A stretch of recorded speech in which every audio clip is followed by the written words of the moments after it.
Okay, mayong mudto na usab kanatong tanan Luzon, Visayas, Mindanao.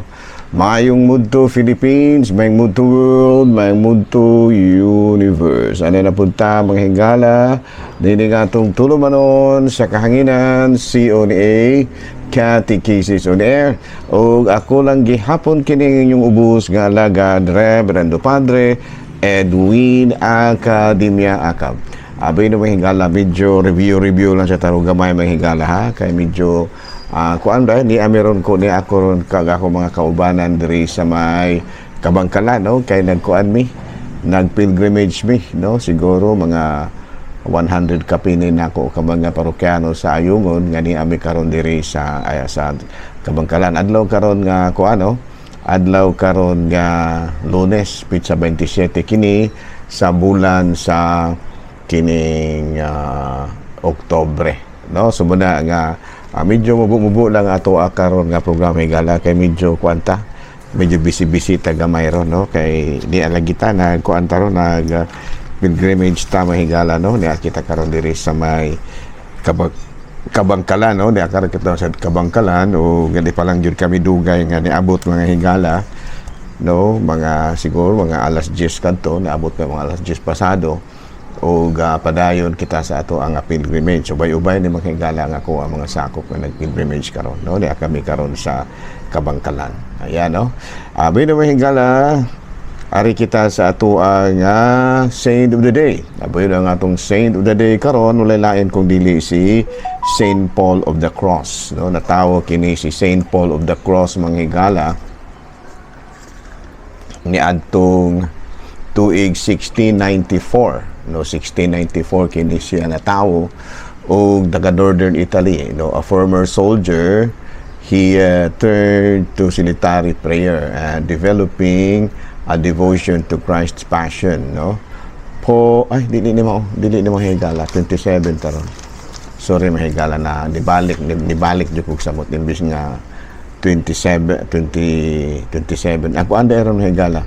Ang ato karon nga santo mao si San Desiderio sa Auxerre, no? Sa Auxerre. Sira mahigala hadili na nahuman nato si Saint Paul of the Cross. Kuno taron San Desiderio sa Auxerre. Ang Auxerre is Auxeere, no? Lugar man ni mahigala. Kini si San Desiderio sa Auxerre, bishop man siya sa Auxerre, France, no? Known for his giving his inherited wealth to the church, and the brother of Queen Brunhild, o niya nahimo siyang usa ka santos, no? Kuanda ni siya kanang anad ni siya o dakpa ni siya dato ni mahigala igsuon ni usa ka rayna si Queen Brunhild, o niya nadungog kini siya mahigala nga ang iyahang mga ari-arian, no? Ang iyahang napanunod nga mga ari-arian iyang gihatag ngadto sa mga kabus. So di mo ni nakangilingig niya mahigala, no? Si Saint Desiderio of Auxerre. Ganyan, ano? Nahala, no? Pero mahigala mao gihapon ato gihapon nakasinati kini siya, no? Nakasinati kini siya. Murag na doon ay mga pagsulay kini si San Desiderio, pero padayon ang iyahang pagpakabana, no? Sa paghatag sa tibuok niyang kabtangan ngadto sa simbahan. Naman nga itagaan o sa pasidungog sa simbahan Katoliko. Ayan, no? Abay, no, ari kita manghigala, padayon kita sa ato ang pagpangalagad o ari na ta manghigala sa atong catechism. What are the psychological effects to our devotion to Mama Mary? Ako nag-iinaingon manghigala, warag review na ni ron gamay usaha kay medyo na busy taro gamay mahigala, no? What are the psychological effects of our devotion to Mama Mary? Number one is we can foster a sense of comfort, hope, and spiritual strength. Sa atong pagdebosyon kanang kang Mama Mary, medyo makabaton kita og sense of comfort, no? Kay mora ni agutay pares guna ako mahigala, no, nga para pag masaligon da jud ko kaayo nga dili gid ko pasagdan sa atong mahal nga Birhen, no? Mura bag sa akong huna-huna ba nga murag si Mama Mary kanunay gyud nga anaa sa ako ang kiniran. Sa ako abang pahuna-huna mahigala no nga si Mama Mary anaa gyud kanunay ra sa akong kiniran ug busa nang hinaot ra nga anaa gyud ko gitawag bitaw natong sense of comfort, hope and spiritual strength. And number 2, dunay kuan manghigala no kining dunay mga virtues nga ma-develop diri kanato no dunay mga virtues no. It can promote virtues like humility, faith, and perseverance. No? Pagkanindot na mahigala, no? Kung magkuan kita, magdebosyon kita sa atong mahal nga Birhen, doon na gyud ay psychological effects diri kanato, no?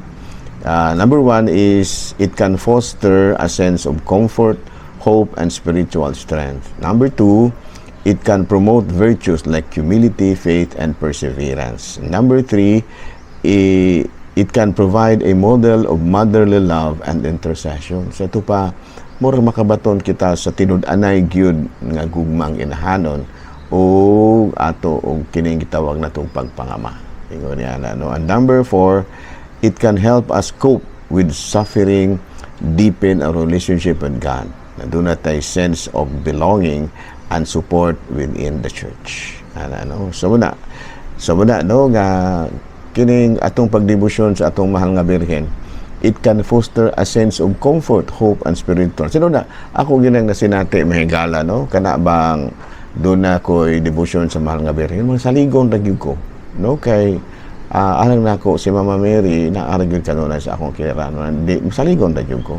O niya, ma-develop po diri ka nato ang virtue of humility, faith, and perseverance. Kay si Mama Mary, baya, hilabihan baya itong kamapaubsanon niya, naapod siya sense of perseverance, doon na po siya humility and faith. So muna, no? So muna, nga masaligon na po kita sa mahal nga Birhen Maria, nga makaambit po kita sa iyahang kinaiya sa kini humility, kanang pagtuo ug ang pagkamakanonayon.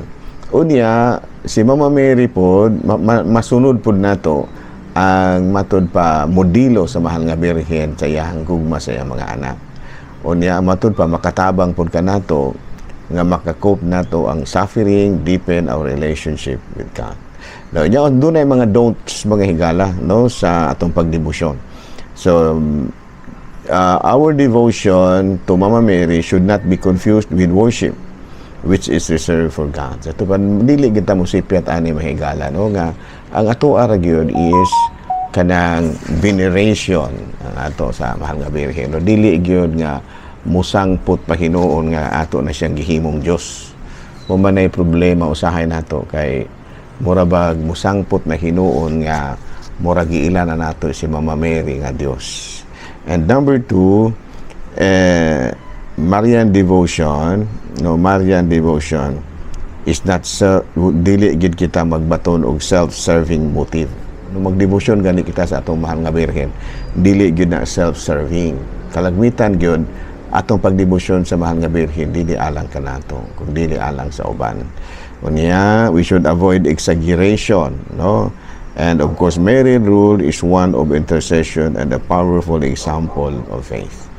Pero, din na lang sa takito kutong higala kaysa ako nang ginaingon.